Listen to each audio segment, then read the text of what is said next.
This brings us now to the new mental diet. And the new mental diet is a more detailed, in-depth plan for reprogramming your mind. You're about to hear a life-changing speech from Brian Tracy. Relax, take notes, and watch this entire video so you don't miss anything that can have a huge impact on your life. We say that the power of suggestion works on you continually. What does that mean? It means that every single element in your external world has an influence on you, positive or negative. You can have somebody call you up and curse you, and you can be angry and frustrated in a second. You can have somebody call you up and compliment you, and you'll be happy for the rest of the evening. The power of suggestion, 1 or 2 seconds. One person could cut you off in traffic and wave at you with one finger, and you can be mad for the next 3 hours. Somebody else can drive past you, an old friend, and wave and say, "Hi, how you doing?" You'll be happy for the next 3 hours. We are very amenable to suggestion, positive or negative, so we have to take control of our subconscious mind. We have to take control of our suggestive environment. Everything you allow to influence your thinking affects your subconscious mind, positive or negative. Everything counts. Every input you allow helps or hurts. Nothing is neutral. Nothing is neutral. I listen to educational CDs all the time, and it's amazing. Sometimes I'll be listening to a CD and I'll hear one idea that is almost like a whole new business opportunity. One idea, one insight from one smart speaker, not myself in this case, but other people will have something that is, geez, that's a great idea. I hadn't thought of that idea. That idea, combined with some other things I've been working on, that's a perfect idea. And sometimes it can take your life in a whole new direction. So the new mental diet, too, the steps for reprogramming your mind. First of all, feed your mind healthy mental food, just like you would feed your body healthy physical food. Is the law of accumulation says that everything you do, positive or negative, accumulates. They say that nothing is ever wasted. So if you take in positive material, it accumulates. If you take in negative material, it accumulates as well. And when you begin to make changes, you will not see a huge result. But as you keep working, accumulation will grow and grow. Is read 1 hour per day. Read 1 hour and underline. I am quite amazed. Many people went to school and they were told don't mark up the books because people, subsequent students will need them. So I always carry 2 pens, blue or red. My kids say, "Dad, have you got a pen?" I say, "Blue or red?" Blue or red. Red is for writing certain things, blue is for writing certain things, red is for underlining. I never read anything, not a magazine, not a book, not anything, but that I don't underline and mark and close up. Because when you read it and then you reread it and underline it, you double the amount of it that you memorize. And sometimes, remember, it's all being memorized, and sometimes a week or a month later, you'll remember something that you read, a critical fact or statistic. People are always saying, where do you get all those statistics and numbers? I read all the time. I read and I underline and I think about how that number might be helpful. So read 1 hour per day. 1 hour per day of reading for 2 to 3 years will make you an authority on your subject. Whatever field you're in, an hour a day will make you an authority.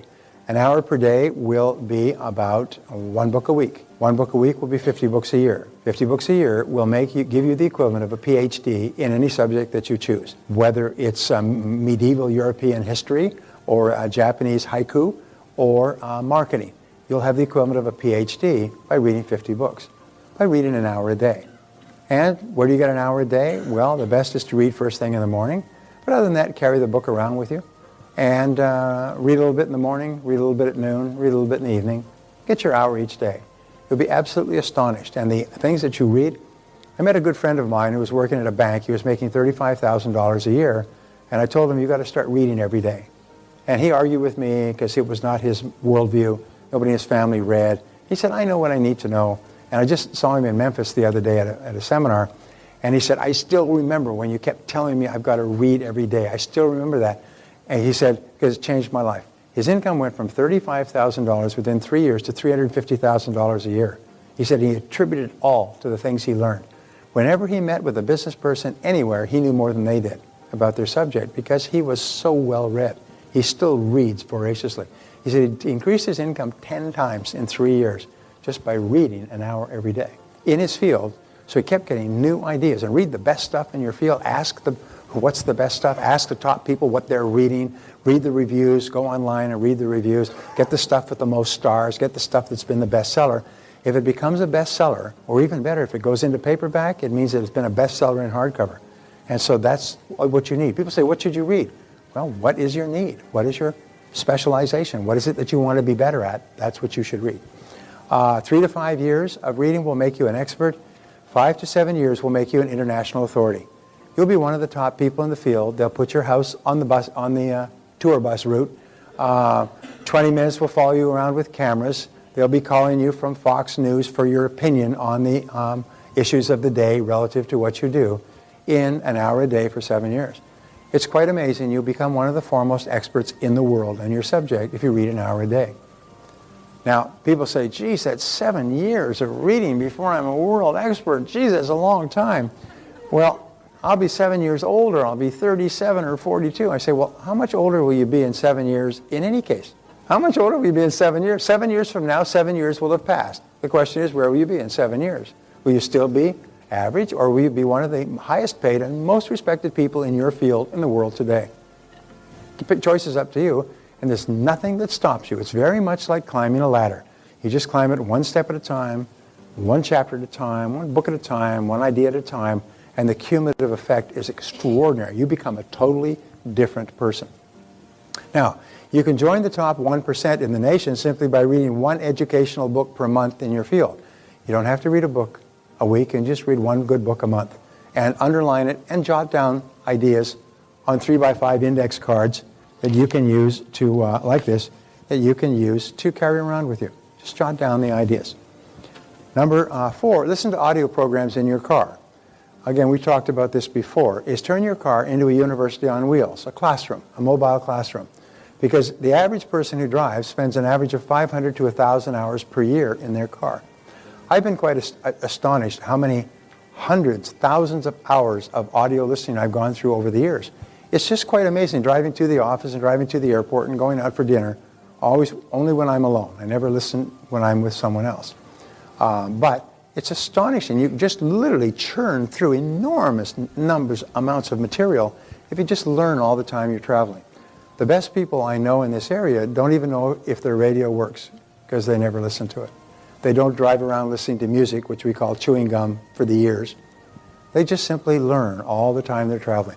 And when you're listening to audios and you hear a good idea, stop it and think about the idea. Turn it over in your mind like you would turn over something in an antique shop to look at it from all sides. Turn that idea over in your mind and then start again and turn it over. If you want to, listen to it, play back, listen to it again. Just keep turning these ideas. And one idea can change your whole life. I'll give you an example. Guy Kawasaki, the expert from Apple Computer, was speaking at our conference last Monday. And he spoke for about 90 minutes, which was a little bit over his 45-minute limit. And he's a great guy, but I listened to an audio CD interview of him about 18 months ago, and he runs a sort of a business incubator in Santa Clara, Silicon Valley, where he works with small businesses. Anyway, he was being interviewed, what's the key to business success? And they were talking about marketing and everything else. And he stopped and he said, well, you know, the real key to business success is to have a great product in the first place. That's 90%. If you've got the great product, well, then all the details will fit into place. And I was thinking, that's such a good idea. You know, isn't it true? Is that every business that is successful is built on a great product and everything else is secondary? So then I started thinking, well, great product. But to have a great product, you've got to have great management and great leadership. And you've got to have a great business plan, and you have to have a great marketing plan and a great sales plan and a great customer service plan. So I wrote a book, and the book is called Now Build a Great Business: 7 Ways to Maximize Your Profits in Any Market. And the book came out, became a New York Times, not New York Times, but Wall Street Journal #2 bestseller, #1 in 4 categories on Amazon, and is now in 4 languages. Now, it took about a year from the idea to the book, and the book has now been recorded and it's now being distributed worldwide on audio CD and on download, and we have built seminars around it, and people have literally generated millions of dollars in their businesses by using these principles, by one idea. 90% of business success is having a great product in the first place. But remember I said before you do anything, you have to do something else first. So you have to have a good business plan, and you have to have good management, you have to have good people, and you have to have good marketing and so on. That's the idea. One idea like that you pick up somewhere can change the whole direction of your life. But here's what I have found, is you never know where the idea or when the idea is going to come. You never know the source. So what you have to do is you have to keep feeding your mind with lots of ideas. You keep feeding them, keep reading lots of stuff, and keep listening to lots of programs, and keep associating and talking to lots of good people, because you never know where the idea is just going to fall out. Remember, the greater number of ideas you expose yourself to, the greater likelihood it is that you'll expose yourself to the one idea that will change your life and make you rich. Many people have become rich by one idea that just fell in their lap after they decided to become rich. So we say here is 500, listen to audio programs, 500 to 1,000 hours in your car is the equivalent of 12 and a half to 25 40-hour weeks. Imagine your boss said, look, I want to give you 25 weeks off a year to study to become better. Okay, 25 weeks off a year. Would you think that would help you? Next is 25 40-hour weeks is equivalent to 1 to 2 university semesters. That's the equivalent of almost full-time university attendance. Now here's the difference though. With audio learning, you're learning only practical things you can learn immediately. Because if you're not, stop listening. Never listen to audio learning on a subject that is of no direct concern to you. Only listen to things that can help you immediately. And if you take university courses, much of what they teach in university is theoretically correct, but functionally useless. In other words, you can't apply it. It's just really interesting stuff, and it is true, but it has no effect on your work or on your results. So with an audio program, you can actually learn much more than university attendance because you're only learning material that you can apply immediately. And so constantly learning transforms your life. I had a young guy who came back to my course after something like 2 years. When he went to the course, and I've had this story all over the world, by the way, when he went to the program, he was living at home, driving a junker, and barely getting by. And he had to go home at the break and borrow the money from his mother to come back to the seminar and buy 6 of my audio programs. He said, when I came to my seminar 18 months later, his income had gone up 500%. He said he had a new car, he had a new apartment, he was one of the top producers in his business, he had transformed his life completely. And I've heard that story thousands of times. I got your audio programs, that's all I did from then on. Instead of listening to the radio, I just listened to the programs over and over and started over again. One person told me recently he must have listened to that program on selling 50 times. And now he makes more than $1 million a year, and he was struggling and living at home when he started listening. So, there's nothing that can so profoundly change your life than learning how to become really good at what you do. And fortunately, all the answers have been found. All the answers are already there. All the answers are in the books and the CDs and the courses. You don't have to spend years of struggle to learn it yourself. It's all there, and it's usually there, inexpensively, immediately available, and sometimes you can just listen to one thing on the way home that will change your business. So, we say take additional courses and seminars. Take a minimum of 4 seminars each year. Most people, when they leave school, they say, thank heavens this is over. I'll never read another book as long as I live. And they're 45 years old and they've never read a book or been to a seminar. And they can't understand why their life is going nowhere. Well, basically their life is just in a backwater because they're not growing. Remember we said 7 truths about you? One truth is your life only gets better when you get better. If you're not getting better, how can your life get better? And the world is full of people who actually want to believe a complete fantasy. They want to believe that their life is going to get better, but they don't have to get better. I know what they'll do. They'll spend some money on a get-rich-quick scheme, and that will solve all their problems. And so they borrow money on their credit cards and buy get-rich-quick stuff, and they find that stuff just sits there dead, like an inert substance, and they didn't get rich. So what do? Is they take a deep breath, and 2 months later they go and buy another get-rich-quick scheme, and then one more get-rich-quick scheme. And they don't understand that unless you change yourself totally, nothing works. But if you do change yourself totally, everything starts to work for you. So take a minimum of 4 seminars a year. Practice. Remember, practical knowledge is power. Learn from experts in your field. Learn from the experts in your field. Some years ago, after I had read his 4 books, Kopmeyer, a man who spent 54 years studying success, made millions of dollars as a businessman, business owner, and consultant, studied success and came up with 1,000 success principles. And he put these into 4 books, 250 success principles per book. Each principle was explained in 1 or 2 pages. And he took these books and they sold 44 million copies in something like 50 languages, back in the 60s, 50s and 60s before our time. I bought the books. They've been out of print for decades now. And I also listened to the audio program because a friend of mine, Ty Boyd, recorded the entire program. It was 16 2-hour long or 40 hour and a half long cassettes. So I listened to it hour after hour after hour. And as life would have it, I am sitting in a small food fair cafe in Washington, D.C., and an old man with his his assistant comes by the table, and I've got the only table in the place that has spare chairs. It's lunchtime, the place is packed, and I'm sitting at a table for 4 by myself. So I got up and I said, "Excuse me, sir, please sit down and join me. I've got lots of room here." He said, "No, I wouldn't want to disturb you." "No, it's no problem. Please sit down. We've got lots of room here. We have to share." And so he and his assistant, nice young woman, sat down and we began talking. It was Kopmeyer. I said, "Geez," I said, "I've read all your stuff. I've listened to it all on cassettes. It's really wonderful stuff." And I said, so we began talking. He said, "Thank you very much." He was very flattered. He was about 89 years old at that time. He died very shortly afterwards. He wanted me to take over his work, and I never did. By the end of the luncheon, he wanted me to take over his work because we got along so well. Anyway, so then I asked him a question that you would ask me if you had been there.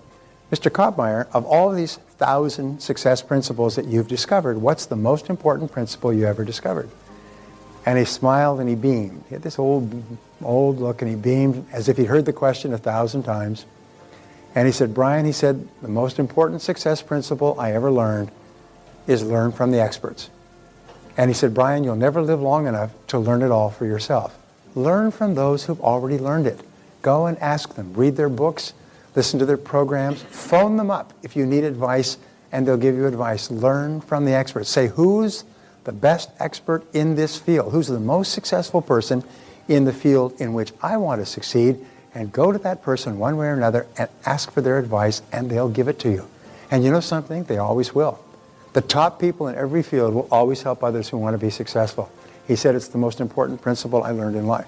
And I pass it on to you when you go to seminars. By the time a seminar is available to you, it's being taught by somebody who's got years and years of experience, who's invested hundreds or thousands of hours in learning that material, and you can get it all in a couple of days and save yourself all those years of hard work. Number 6, get around the right people. This is another way of totally transforming your thinking. Your choice of a reference group determines 95% of your success or failure in life.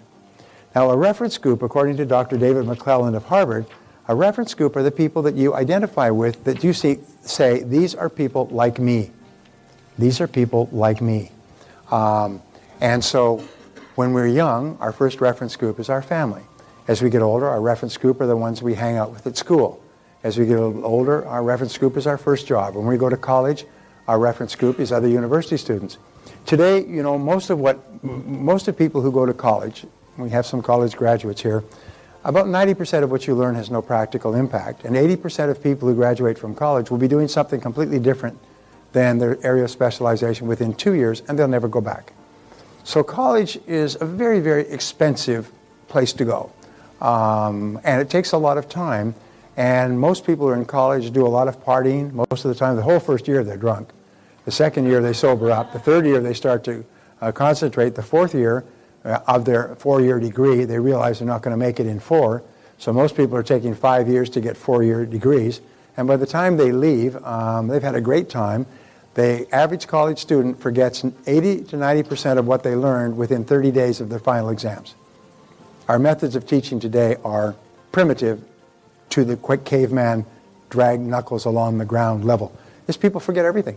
Do you know how you could clear out all the colleges and universities in America? It's 30 days after final exams, say, "We've had a computer glitch, we've lost all of your exam results. You have to come in today. This is 9 o'clock in the morning. You must be in today to rewrite." And every single person who came in would fail flat. They wouldn't get more than 20% on their exams because in 30 days they've forgotten everything. And anybody who's been to college knows what I'm talking about. By the time 30 days is over, you've blotted it out of your mind forever. So why do we go to college? Because in college you form a reference group. You form a reference group of other bright young people who are ambitious, who have goals, who are there to learn things so that they can have a career and they can do stuff. And forever after, you see yourself as a college graduate. You see yourself as a person who, and you can relate to any college graduate. You went to Harvard, I went to UCSD. I went to University of Southern California at San Diego. So what? You're a graduate? I'm a graduate. We're graduates. We're Harvard. We're college graduates. So your whole mindset is that you have a really good mind that you have demonstrated and proven in reading and studying exams. So you forget everything you ever learned, but your self-concept is fixed for life, For the rest of your life, you know you're a college graduate. You know you can start courses and you can complete them. You know you can learn stuff that you need to learn. You know you can do stuff that you want to do. You know that you can persist and discipline yourself to get through the courses and the final exams. The whole purpose, in my estimation, of college is to develop that mindset.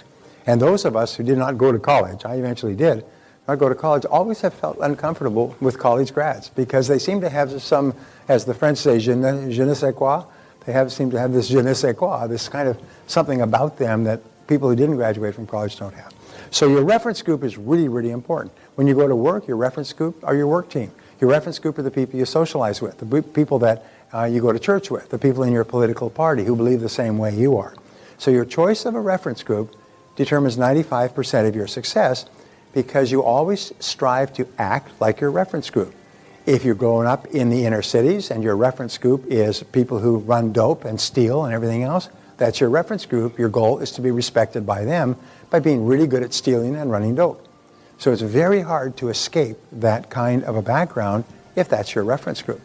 Interesting thing that happens, by the way, in the inner cities, they'll often get a person who's committed a crime and they will say to them, the judge will say, either you go into the army or you go to jail. What's it going to be? This is quite standard in the inner cities. You know, you finished high school, you may not have learned much, but they'll take you in the army. And so the person says, I'll go in the army. And they go in the army and they go through basic training and they go through training and they are taught discipline and taught to dress and taught how to make their beds and taught how to brush their teeth and they're taught how to do their jobs and they're taught how to march and to get organized and disassemble things and put things together. 4 years after a person goes into the army, a completely irresolute, hopeless, loser, street kid comes out, and this person is straight and strong and self-disciplined and clean and sharp and focused and knowledgeable and confident. Have you seen, you know what I'm talking about? Is they've transformed his self-concept in the army. And from that point on, this person goes on to do wonderful things with his life. And he looks back and he said, whoa, I dodged a bullet.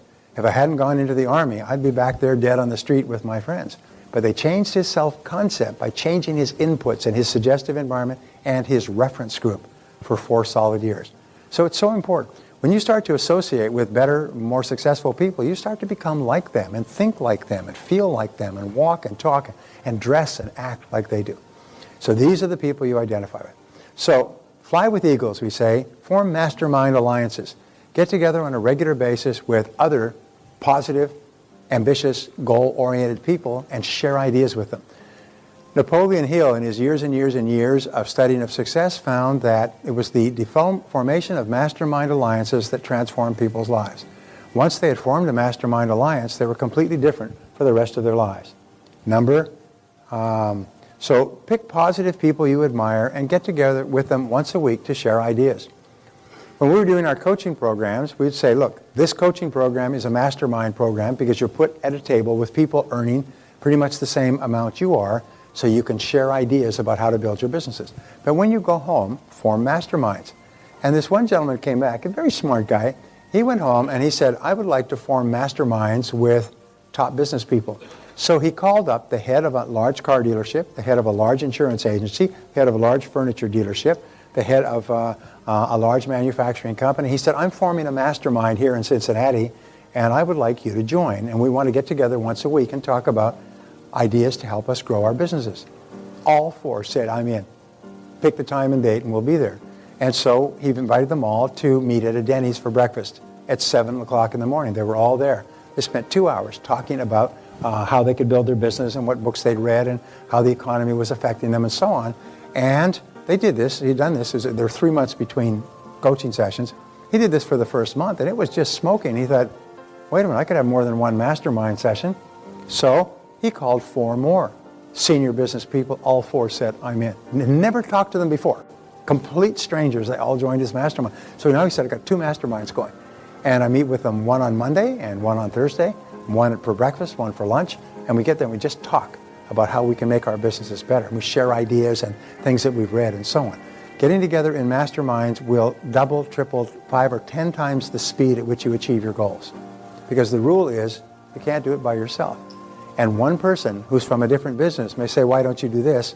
And your whole life will be different thereafter. Now, are masterminds going to fall on you? No, you have to form them yourself. The very best mastermind, by the way, is a husband and wife who are really well attuned. That's the really good mastermind. But then your staff can be your mastermind. You sit together and just brainstorm for an hour each week on how you can do your business better. Or people in related industries or people in different industries. But mastermind, according to Napoleon Hill, the greats, the Goodriches, the Mellons, the Henry Fords, the Firestones, these people did not begin to achieve greatness until they began to mastermind together. They were brought together by people like J.P. Morgan, brought these people together to sit in his boardroom and just talk about ideas, and all of their industries began to grow. Pick positive people you admire, okay? The new mental diet, there are 2 times during the day when your subconscious is most open to new information. The first is at nighttime, just before you fall asleep. Now, that's why it's very important to write out your goals before you go to bed. If you write out your goals before you go to bed, and I'll teach you how to do that tomorrow, then what happens is your subconscious mind works on your goals all night long. And in the morning, you'll wake up with great ideas. Sometimes you wake up in the middle of the night with an idea that's fantastic to achieve your goals that you can then implement the next day. So just before you fall asleep, write down your goals. But as you fall off to sleep, think about your goals. Visualize your goals as complete. Imagine your goals. Think about success. Just feed your mind with this picture and the feeling of your goals succeeded, just as you fall off to sleep. It's as good as a sleeping pill, by the way, because it calms you down completely. The second thing is in the morning, the first hour after you wake up. When you wake up in the morning, your mind is most amenable to new suggestions. So if you review your goals in the morning, if you think about your day and visualize your day in the morning, if you read something really helpful in the morning, Henry Ward Beecher, a great teacher, once said that the first hour is the rudder of the day. The first hour is the rudder of the day. So what you do in the first hour actually sets you up for the whole day. If you get up in the morning and drink coffee and watch television and read death and disaster and murder and rape and corruption and bribery, and that's just the political part of the newspaper, if you do that in the morning, what happens is you're set up for the day with negativity. I say it's the difference between drinking a glass of fresh orange juice and drinking a glass of crankcase oil. If you drink fresh mental orange juice, then you're set up for the whole day. And so therefore, the first thing you do in the morning is read something uplifting. Read something positive. Read something that makes you happy. I say read something educational, motivational, or spiritual. First thing in the morning. It sets you up for the day. You'll be more creative and more positive all day long. And then loop back to the newspapers later if you must. Get up and repeat several times, I feel terrific.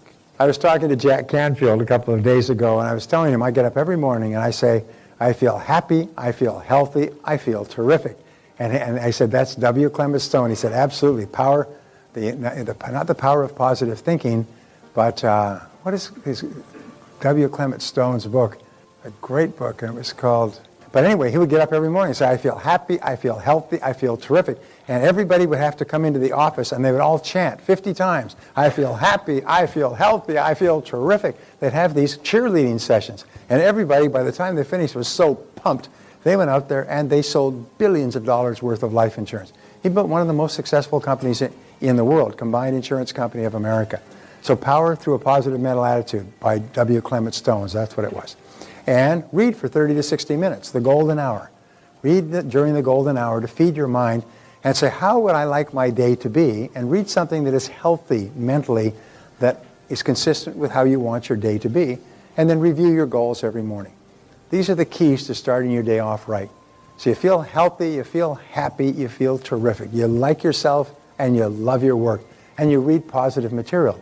And this may sound hokey, but if I said to you, get up in the morning and do really good physical exercise and then eat a healthy physical breakfast, and it'll be good for you for the whole day, you would not argue with that.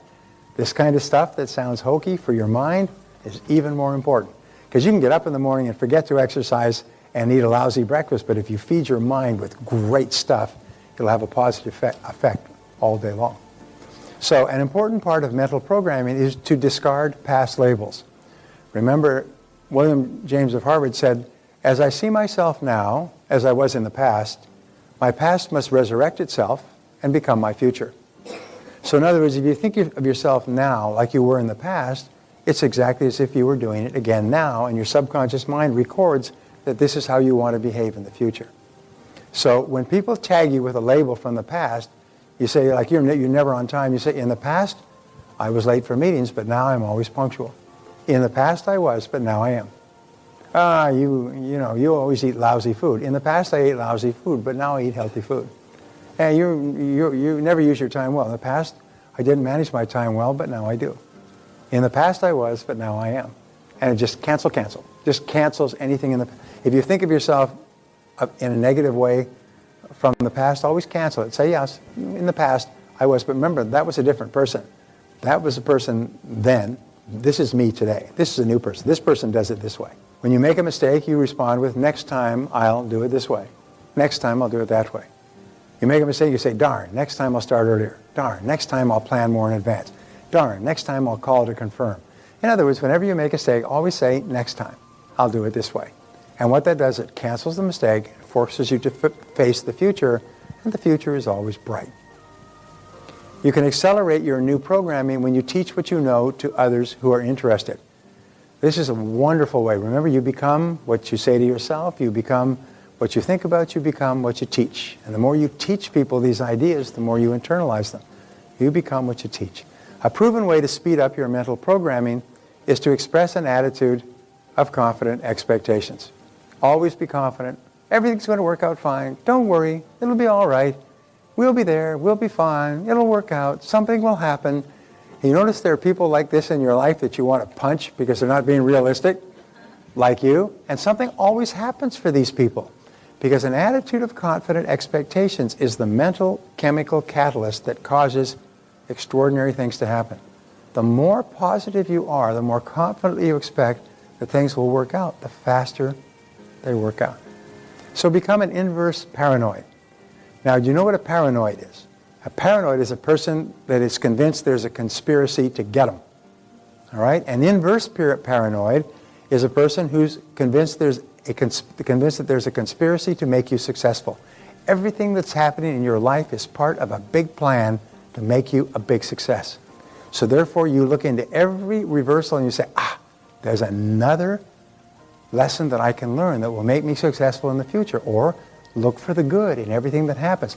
Have this attitude that everything that's happened, every mistake, every failure you've ever had in your life was sent to you as a gift to help you to be successful. My old friend Norman Vincent Peale used to say, when God wants to send you a gift, he wraps it up in a problem. And the bigger the gift that God wants to send you, the bigger the problem he wraps it up in. Now, I know that many of you feel that it's like Christmas Day at your house right now with all the gifts wrapped up all over the place. But the negative person always looks the gift horse in the mouth. They always look at it and say, why should this happen to me? The positive person, when they have a reversal, says, what can I learn from this that will help me to be better in the future? What can I learn that will help me to be better? What is the lesson that's been sent to me as a gift to help me to be successful? Somebody was talking about my book, Many Miles to Go, which is my story about crossing the Sahara. And it's a great book. It's in all over the world. Many people really like it. And I remember in crossing the Sahara, I had every difficulty, and it's written in this book. My car broke down over and over. I got dysentery. I got sunstroke. I almost died in the desert. I had every single conceivable problem. And in retrospect, I look back and I realized that if I had not had all of those problems, I would have died in the desert. I would not have been prepared. I would not have done all the setup. I would not have had the gasoline or the food or the water. I would have died in the desert. Every single problem, which was a major setback for me at the time and for my friends, every single problem in retrospect saved our life. If we had not had the problem, we would have died. We did not realize that it was an 800-mile stretch of desert. And once we had gone into the desert, no one would ever come after us. And if we had not been prepared, we would have died. And so for the rest of my life, I realized that when you have a major setback or difficulty, it's being sent to you as a gift. As long as your goal is clear, it's a gift. It's a lesson to help you to succeed. It is not a stumbling block. It is a stepping stone to success. So look for the good in everything that happens. The big lie theory. Now, the big lie theory says if you repeat any statement over and over again often enough, even the most intelligent person will come to believe it. They say that there are some things so ridiculous that only academics can believe them. We had a situation not far from our home where there was this cult of fairly well-educated people, doctors, lawyers, dentists, engineers, well-paid business owners, and they were convinced by this couple that this couple had some great insight into the cosmos and that Halley's Comet was coming and that if you did not hook on to the end of Halley's Comet, the world would be destroyed and you would be dead forever. But if you hooked on to the end of Halley's Comet, which you would do immediately after you had taken the poison and died, you would hook on to Halley's Comet and it would take you to heaven. There were about 79 of them. Was that the number? This group in Rancho Santa Fe, and it was just down the street from us. I mean, within driving distance. These people gathered. They came from all over the United States and Canada, and they all got there, and they all believed this because they told them over and over, when the comet comes, the way we hook onto the tail is we all lock arms and drink this poison, and the comet will pick us up and take us into heaven. And they all did. The entire gang, including the two conspirators, or the two cult leaders, and they all killed themselves. And the police went there, they could not believe it. This was it was condominium, but no matter how large the condominium, 79 dead bodies takes up a lot of space. They tried to sell that place for 10 years, by the way. Oh, they said, why has this place been on the market for so long? And the real estate agents would go, oh, no. And then they'd check it on Google, oh my God, this was the scene of the mass suicide. Because these people, because repeating it over and over again, these were very intelligent people, which people were just shocked at this. They all believed it so much that they all killed themselves in a group. So it's possible for people to believe absolutely preposterous things if they are repeated over and over again. However, the benefit of this, and this is the basis of all propaganda that is used by major churches, all propaganda used by communist parties, Nazi party, and so on, but there's what we call the big truth theory. The big truth theory is the opposite of this, and it says you can be, have, or do anything you want if you want it badly enough and are willing to make the effort. This is the big truth theory, and here's what we found. And this, again, is one of the great breakthrough thoughts, so it's important that I illustrate it. Okay.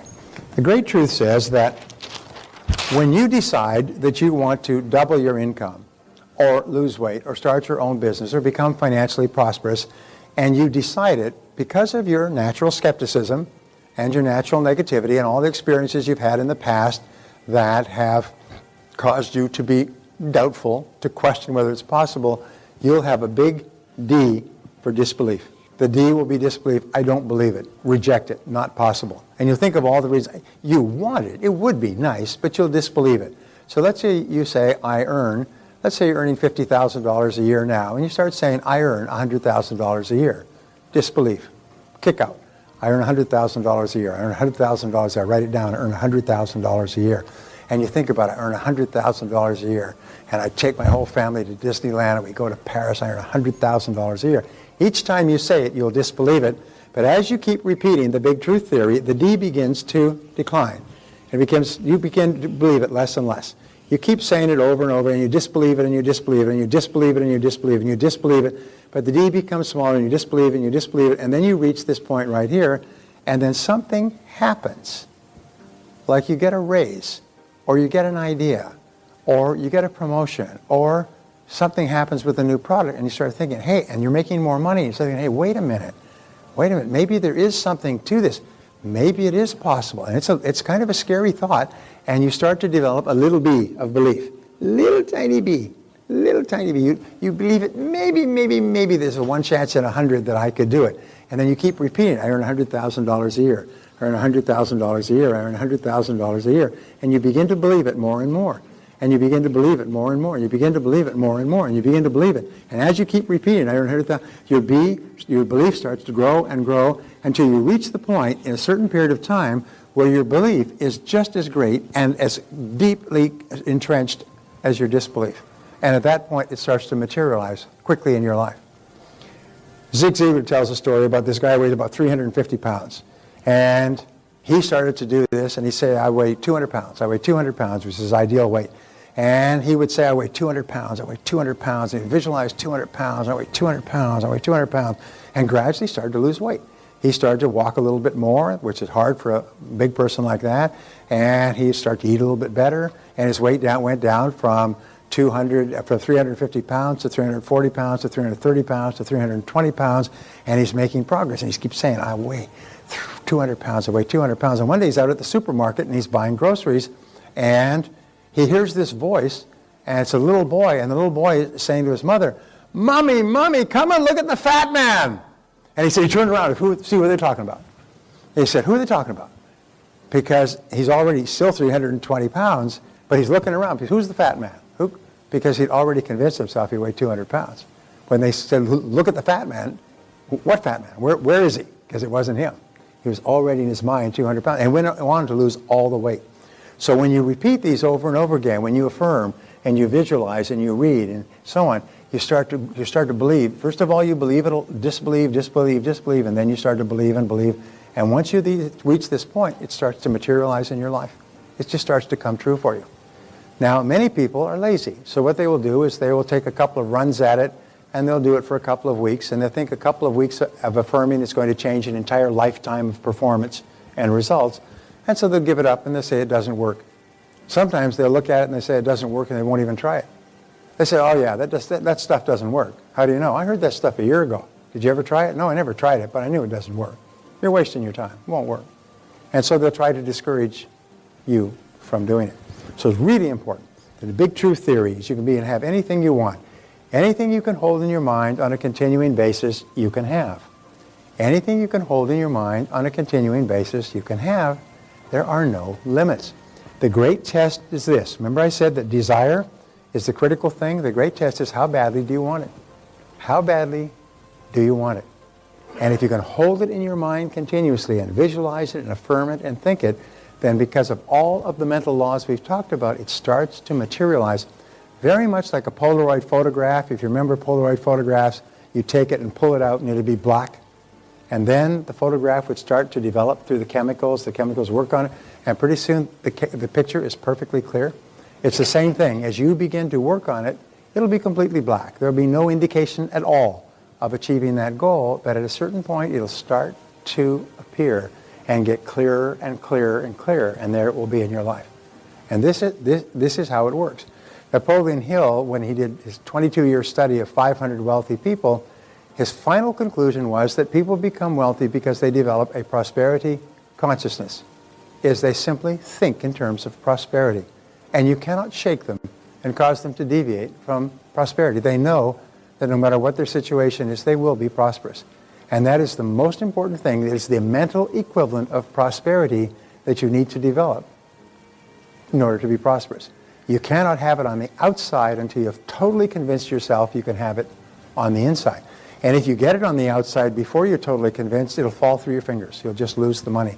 You just will not have grown enough to be able to hold on to it.